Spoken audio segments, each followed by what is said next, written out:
केंदुआ में भूमिगत गैस रिसाव हुआ है, वहाँ आग भी लगी हुई है। इसका सॉल्यूशन तो खोजना पड़ेगा और सॉल्यूशन वैज्ञानिक तरीके से धनबाद में सिम्फर और डीजीएमएस और साथ साथ आईएसएम जैसी संस्थाएं खोज भी सकती है। यहाँ का जो मास्टर प्लान बना है वो कोयला कंपनियों के हितों को देखते हुए ही बनाया गया है। बीसीसीएल एक सहयोगी की भूमिका में हो, विरोधी की भूमिका में नहीं हो। शुरू से बेलगड़िया टाउनशिप की छवि बहुत खराब रही है। बेलगड़िया के नाम से लोग भड़क जाते हैं। आप समझिए कि आप जिस मोहल्ले में रहते हैं, अगर आपको उस मोहल्ले से हटाया जाए तो कैसा फील होगा। ठीक वही हालात है। नमस्कार, मैं हूं प्रेम और आप देख रहे सिटी लाइव। झरिया के मुद्दे पर बात करने के लिए हमारे साथ हमारे स्टूडियो में आज के खास मेहमान हैं झरिया कोलफील्ड बचाव समिति के अध्यक्ष सह जीटा के महासचिव राजू शर्मा जी। आइए हम उनसे बात करते हैं और सीधे जुड़ते हैं कि इनका जो कार्यक्रम जो चलाते हैं इस विषय में इनका क्या कहना है। सर, सबसे पहले आपका सिटी लाइव में स्वागत है। जी धन्यवाद प्रेम जी। हमारा सर कुछ सवाल है आपसे जो हमारे दर्शक आपसे जानना चाहते हैं। हमारा पहला सवाल है सर, और नया झरिया मास्टर प्लान आखिर किस आधार पर तैयार किया गया है और क्या इसमें झरिया के मूल निवासियों की राय को शामिल किया गया है? देखिए, जैसा कि आप जानते हैं कि इसके पहले एक झरिया मास्टर प्लान आया था और झरिया मास्टर प्लान के बाद अभी रिवाइज झरिया मास्टर प्लान आया है। और इस प्लान में हम लोग जो पहले हमारी लड़ाई चलती थी कि आप झरिया को बचाने की या झरिया कोलफील्ड को बचाने की पहल हो, लेकिन बहुत सारे क्षेत्रों में हालात इतने बिगड़े कि हम लोगों ने कहना शुरू किया कि हम लोग ने कहा कि उन क्षेत्रों में जहाँ विस्थापन अनिवार्य है वहाँ पे विस्थापन हो, लेकिन उसके लिए एक प्रॉपर प्लान बने। तो हम लोग 2022 से लेके अब तक की स्थिति ये रही है कि हम लोगों ने ये सुझाव दिया कि जो गैर रैयत है उनके लिए लगभग 20 लाख रुपए का पैकेज तैयार हो, जिसमें सरकार जो दे रही है उसके अतिरिक्त जो योजनाएं हैं, जिसमें प्रधानमंत्री आवास योजना से लेकर अन्य जो सरकारी योजनाएं हैं उसका लाभ उनको मिले, जिससे कि कोई भी व्यक्ति जो गैर रैयत है वो कहीं शिफ्ट हो तो वो अपना घर भी बना सके और आसानी से रह सके। इसके अतिरिक्त रैयतों के लिए हम लोगों ने बात की थी कि लार एक्ट के तहत, लार एक्ट 2013 के तहत उनको मुआवजा दिया जाए। तो इस दोनों स्थितियों में हम लोगों ने देखा कि कुछ कदम चले हैं, लेकिन ये जो झरिया रिवाइज मास्टर प्लान बना है ये प्लान सिर्फ 15,000 परिवारों के लिए बना है। धनबाद का ये जो झरिया कोलफील्ड का इलाका है लगभग 2 लाख से ऊपर अधिक परिवार हैं। तो हम लोग लगातार एक बात कहते रहे कि आप या तो चंडीगढ़ जैसा कोई शहर बसाइए या 3-4 छोटे छोटे सेटेलाइट टाउनशिप बसाइए जिसमें उन आबादी को शिफ्ट कर सके। जैसे कभी बनाना भी हो तो न्यू झरिया बनाइए, न्यू केंदुआ बनाइए, न्यू कतरास बनाइए, न्यू लोयाबाद बनाइए या करकेन बनाइए। इस तरह से जो जिस क्षेत्र के लोग हैं उनको उसी क्षेत्र में एक साथ शिफ्ट करें। तो झरिया मास्टर प्लान में बहुत सारी चीज़ें इनकॉर्पोरेट हुई हैं जो अच्छी भी हैं, लेकिन उसमें और सुधार की आवश्यकता है। साथ साथ इसमें लगातार यहाँ के लोगों को विश्वास में लेने की भी आवश्यकता है। सर, क्या लगता है, क्या ये जो मास्टर प्लान बनाया गया है झरिया कोलफील्ड को बचाने के लिए है या फिर कोयला कंपनियों के हितों को ध्यान में रखकर बनाया गया है?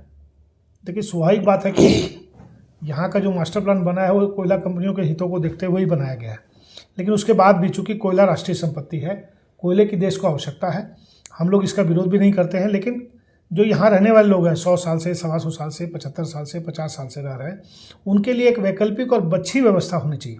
हम लोग, जैसा मैंने आपको पहले भी कहा कि अगर चंडीगढ़ जैसा या सेटेलाइट टाउनशिप जैसा कुछ कार्य होता है और यहाँ के लोगों को उसमें इन्वॉल्व किया जाता है, उनको साथ लेके कोई सोल्यूशन खोजा जाता है, तो उससे यहाँ के लोगों को लाभ होगा और आने वाले समय इसका बेनिफिट ले पाएंगे लोग। सर, क्या पुनर्वास स्थलों पर पानी, बिजली, स्कूल, अस्पताल और रोजगार जैसी बुनियादी सुविधाओं को सुनिश्चित किया गया है? देखिए, जैसा कि आप जानते हैं कि एक टाउनशिप बसाई गई है बेलगड़िया टाउनशिप। शुरू से बेलगड़िया टाउनशिप की छवि बहुत खराब रही है। बेलगड़िया के नाम से लोग भड़क जाते हैं। अभी कुछ सुधार हुए हैं तत्काल, अभी वर्तमान में जो उपायुक्त महोदय हैं उन्होंने प्रयास किया उसको सुधारने का, लेकिन अभी भी उस क्षेत्र में कम्युनिकेशन का, जाने आने का बहुत तकलीफ है। साथ ही साथ उस क्षेत्र में लोगों को रोज़गार की बड़ी कठिनाई है, जब उस क्षेत्र से रोज़गार के लिए कहीं जाने में बड़ी परेशानी है। तो ये सारी चीज़ों को देखते हुए प्रशासन को पहले वहाँ पे सारी चीज़ों की व्यवस्था दुरुस्त करनी चाहिए, उसके बाद ही प्रशासन को मूव करना चाहिए। बहुत इमरजेंसी हो उसकी बात अलग है। सर, विस्थापन की प्रक्रिया में स्थानीय लोगों की सहमति क्यों नहीं ले जा रही है? क्या यह लोकतांत्रिक प्रक्रिया का उल्लंघन नहीं है? देखिए, जैसा कि आप जानते हैं नीतियाँ जो है वो ज़मीनी स्तर पर नहीं बनती है। सबसे बड़ी दुर्भाग्यपूर्ण बात यह है कि इस क्षेत्र में विस्थापन होना है। विस्थापन को जो लीड करते हैं वो यहाँ माननीय उपायुक्त करते हैं और एक सीईओ इसके लिए अपॉइंट होने जा रहे हैं। इसके अतिरिक्त जितने लोग हैं सब बीसीसीएल के अधिकारी उसके अंदर में कमेटी के मेंबर्स हैं। बीसीसीएल के बारे में लोगों के मन में धारणा इस तरह से बन गई कि बीसीसीएल यहाँ के लोगों को उजाड़ना चाहता है। तो हम लोग लगातार एक बात और भी कहते हैं कि बीसीसीएल को यहाँ विश्वास बहाली के उपाय करने चाहिए। कैसे बीसीसीएल के लोगों के साथ कोऑर्डिनेशन अच्छा हो, समन्वय अच्छा हो और बीसीसीएल एक सहयोगी की भूमिका में हो, विरोधी की भूमिका में नहीं हो। तो जो बीसीसीएल को नायक की भूमिका में होना चाहिए, बीसीसीएल नायक की भूमिका में नहीं दिखता है, जिसके चलते जब भी कभी इस तरह की बातें आती है तो विरोध का स्तर बहुत ऊंचा हो जाता है, जिसके चलते सारी कार्रवाइयाँ ढीली हो जाती हैं। मास्टर प्लान में भूमिगत आग, गैस रिसाव और भू धंसान जैसी गंभीर समस्याओं का समाधान किस स्तर पर प्रस्तावित है सर? देखिए, जैसा कि अभी केंदुआ में भूमिगत गैस रिसाव हुआ है, वहाँ आग भी लगी हुई है, इसका सॉल्यूशन तो खोजना पड़ेगा। और सॉल्यूशन वैज्ञानिक तरीके से धनबाद में सिम्फर और डीजीएमएस और साथ साथ आईएसएम जैसी संस्थाएं खोज भी सकती है। लेकिन चूंकि कोयला भी निकालना है तो उस कोयले को निकालने के लिए ये अपनी प्रक्रिया अपनाएं, लेकिन साथ ही साथ यहाँ के लोगों को जो माहौल चाहिए, जैसे आप समझिए कि आप जिस मोहल्ले में रहते हैं, अगर आपको उस मोहल्ले से हटाया जाए तो कैसा फील होगा, ठीक वही हालात है। अगर हमें 10 घर को यहाँ से दूसरी जगह शिफ्ट किया गया, किसी और जगह से 10 घर किया, तो हम एकदम नए वातावरण में जाते हैं जहाँ हमारे जान पहचान के या परिचय के लोग या हमारे जो रोजगार के साधन हैं वहाँ नहीं मिलते हैं। आवश्यकता इस बात की है कि इनको सबको विश्वास में लिया जाए और जो रैयत लोग हैं उनके लिए लार पॉलिसी को इम्प्लीमेंट प्रॉपर तरीके से किया जाए। साथ ही साथ गैर रैयतों के लिए इतना पैकेज बनाया जाए कि जब वो यहाँ से शिफ्ट करें तो वो अपने घर में शिफ्ट करें, वो अपना घर भी बना सकें, या अगर सरकार उतनी सुविधाएं बेलगड़िया में प्रोवाइड कर सकती है तो बेलगड़िया में भी उनको इतनी सुविधाएं मिले जिस सुविधाओं में वो आज रह रहे हैं, रोड कनेक्टिविटी, इलाज की व्यवस्था या आसपास रोजगार की व्यवस्था, इन सब चीज़ों को गहराई से देखना होगा। अगर आवश्यकता हो, सरकार चाहिए, अगर यहाँ पर जिला प्रशासन भी समझे तो उस क्षेत्रों में कुछ उद्योग को स्थापित करने के लिए यहाँ के कुछ उद्योगपतियों को भी वहाँ पे जगह दे, जिससे कुछ इंडस्ट्री वहाँ सेटअप हो सके और लोगों को स्थानीय स्तर पर रोजगार मिल सके। क्या इस योजना से झरिया में कोयला खनन का विस्तार होगा, और अगर हाँ तो इससे पर्यावरण को होने वाले नुकसान का आकलन किया गया है या नहीं? देखिए, मोटा मोटी लगभग जगहों पे ओपन कास्ट माइंस का दौर अब समाप्ति की ओर है। अब धीरे धीरे अंडरग्राउंड माइंस के लिए एमडीओ जैसी लाइसेंसिंग की प्रक्रिया शुरू की जा रही है, जहां अब अंडरग्राउंड माइनिंग होगी। तो उस अंडरग्राउंड माइनिंग के प्रोसेस में तो ओपन कास्ट की जरूरत नहीं है। तो आवश्यकता इस बात की भी है कि जिन लोगों को विस्थापित करना है, जहां ओपन कास्ट माइनिंग बंद हो चुकी है, उसी क्षेत्र में अगर उनको दोबारा से समतलीकरण करके, ओबी के पहाड़ को फ्लैट करके वहाँ समतलीकरण करके मट्टी और बढ़िया स्पेस बना के उसको डेवलप करके अगर उसी क्षेत्र में लोगों को बसाया जाएगा तो इससे पर्यावरण का नुकसान भी नहीं होगा। साथ ही साथ बड़ी संख्या में पौधे भी लगेंगे और लोगों को लगेगा कि ये जो डिस्प्लेसमेंट हो रहा है वो बहुत दूर नहीं हो रहा है, हम लोग आसपास में ही उसका डिस्प्लेसमेंट हो रहा है। तो विस्थापन भी जो होगा वो अगल बगल ही होगा, जिससे लोगों को परेशानी नहीं होगी। अगर केंदुआ का विस्थापन कुसुंडा में हो जाता है तो लोगों को परेशानी नहीं होगी, लेकिन केंदुआ से अगर बेलगड़िया जाने बोला जाए तो उनको परेशानी अधिक दिख रही है। सर, जो विस्थापित किए जाएंगे उन्हें मुआवजा बाजार दर पर मिलेगा या पहले की तरह नाम मात्र की तरह राशि देकर विस्थापित कर दी जाएगी? इसमें सरकार ने कुछ स्टेप लिए हैं और झरिया रिवाइज मास्टर प्लान में गुंजाइश सुधार की है। अभी लगभग गैर रैयत के लिए 7.5 लाख रुपए का पैकेज है, या घर या 2.5 लाख रुपए या 3 लाख रुपए का उनको क्रेडिट लाइन की बात है। जो क्रेडिट लाइन उनके लिए शुरू होगी जिसमें उनको कम ब्याज दर पे पैसा मिलेगा। लेकिन हम लोग का ये कहना है कि इसमें अगर सरकारी योजनाओं को जोड़ दिया जाए, जैसे आप मान लीजिए कि सरकारी वैसी योजनाएं जिनमें आप समझ लीजिए कि जैसे प्रधानमंत्री आवास योजना, चूँकि ये भूमिहीन लोग हैं, अगर इनको प्रधानमंत्री आवास योजना और अन्य योजनाओं से प्रायोरिटी बेसिस पे जोड़ा जाए, अगर कोई विधवा है तो विधवा पेंशन में, अगर मैया योजना है तो मैया योजना में, इनके साथ उन योजनाओं को टैग कर दिया जाए तो इनकी आय जो होगी वो बढ़ेगी, जिससे लोगों की भावना बनेगी कि हमारे लिए जो पैकेज बना है वो बेहतर बना है। और रैयतों के लिए जो लार पॉलिसी के साथ साथ इस बार बड़ा अच्छा चीज़ हुआ है रैयतों के लिए, लेकिन चूंकि रैयतों के मामले में एक बड़ी परेशानी ये हो रही है कि धनबाद में हजारों मुकदमे जो है ना कोर्ट में पेंडिंग है, बीसीएल के साथ मुकदमे चल रहे हैं।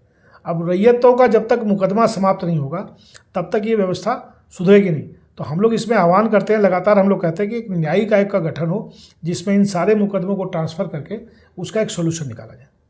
सर, पुनर्वास के नाम पर पहले लागू योजनाओं की विफलता से सरकार ने अब तक क्या सबक लिया है? नहीं, जो पहला मास्टर प्लान था उसमें तो बहुत सारी परेशानियां थी। इस बार कुछ सुधार हुआ है, लेकिन उस सुधार की जानकारी जो है जिस प्लेटफॉर्म से आनी चाहिए, जेआरडीए उस पूरी जानकारी को लोगों के बीच में रिवील नहीं कर रहा है। किसको कितना पैसा मिलेगा, किस हेड में क्या मिलेगा, उसके लिए जो अभी तक JRDA को रिवील करना चाहिए था कि भाई गैर रैयत को हम क्या दे रहे हैं और रैयत को क्या मिलेगा, उसके बारे में पूरी जानकारी के बारे में लोगों को अनभिज्ञता है। हम लोगों ने भी सारी जानकारी जो है RTI के माध्यम से ही निकाली है, जो हम आपके बीच रख रहे हैं। आवश्यकता इस बात की है कि एक आपस में समन्वय का काम शुरू किया जाए, जो रैयतों के बीच गैर रैयतों के बीच BCCL और प्रशासन समन्वय स्थापित करे, वहाँ के लोगों के साथ बातचीत करे, उसका एक सॉल्यूशन निकाले। उसी सॉल्यूशन में जैसे हम लोगों ने बात किया तो लोग कहे कि हम लोग यहाँ से बगल उठ के तो जा सकते हैं, लेकिन बेलगड़िया जाने में हम लोग को परेशानी है। तो कहने का मतलब कि जब तक समन्वय नहीं होगा ना, तब तक ये कार्य होगा नहीं। और समन्वय के लिए आवश्यकता है कि उस क्षेत्र के लोगों से जुड़ाव महसूस कराया जाए। सर, क्या इस मास्टर प्लान में स्थानीय युवाओं के लिए अस्थायी रोजगार और कौशल विकास की कोई स्पष्ट नीति है? हाँ, ये बात सही है कि इस बार के जो रिवाइज झरिया मास्टर प्लान है, इसमें स्किल डेवलपमेंट के लिए सरकार ने योजनाएं रखी हैं। लेकिन हुआ क्या है ना कि पिछले मास्टर प्लान की जो असफलता है ना, उस असफलता के चलते लोगों को विश्वास नहीं हो रहा है। तो विश्वास बनाने का काम तो जो है प्रशासन और BCCL को ही करना पड़ेगा, और JRDA उसमें बड़ी भूमिका निभा सकता है।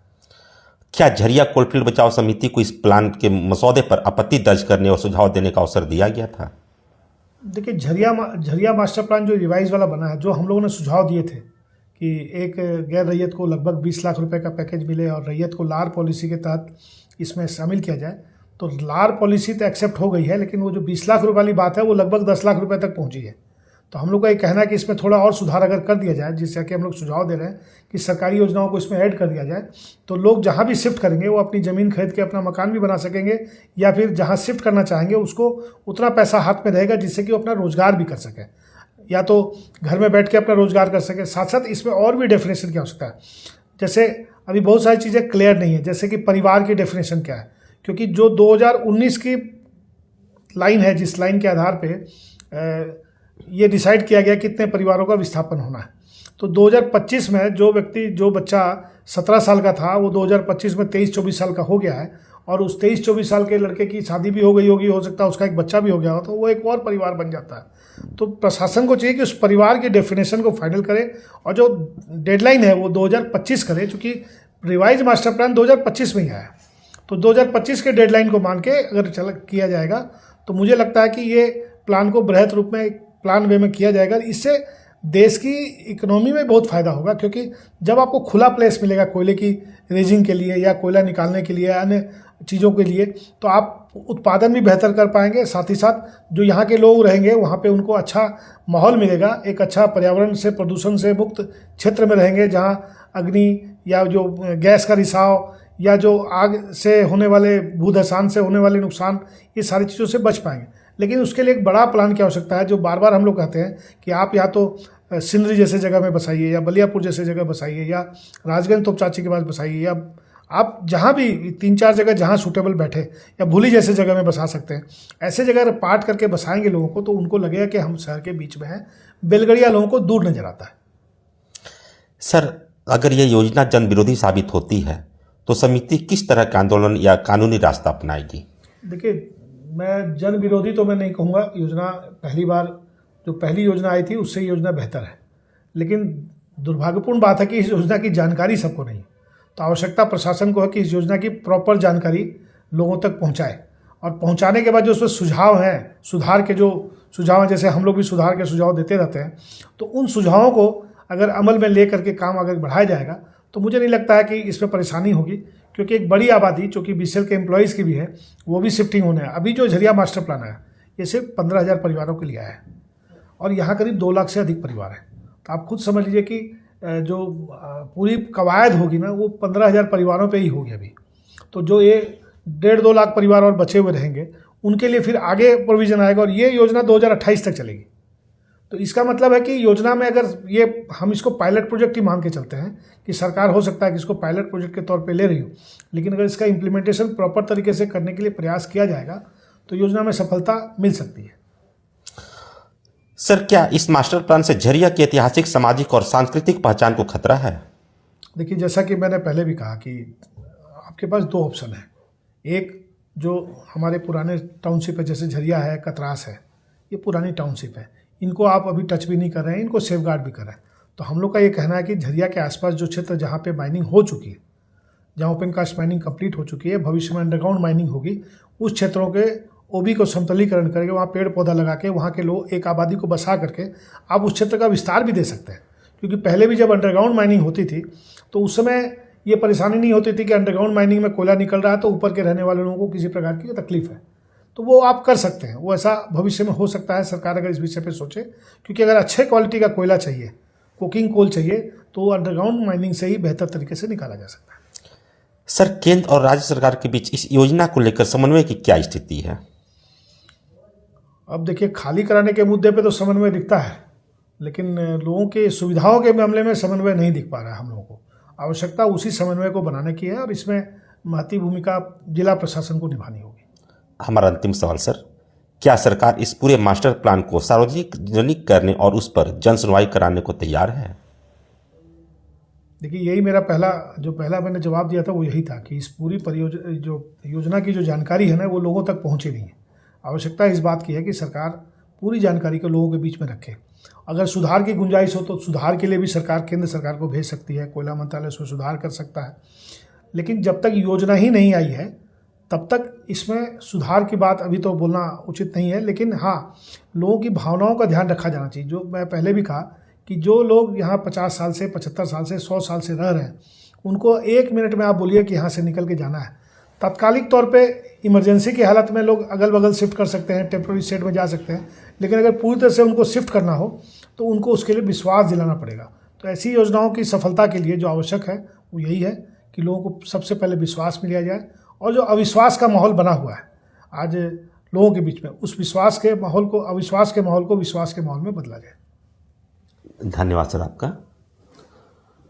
तो यह थे झरिया बचाओ कोलफील्ड समिति के अध्यक्ष राजू शर्मा जी, जिनका साफ तौर पर कहना है कि लोगों को अगर पुनर्वास करना है, उन्हें बसाना है, तो सबसे पहले विश्वास, उनके रोजगार और शिक्षा सहित सभी पहलुओं पर ध्यान रखने की आवश्यकता है।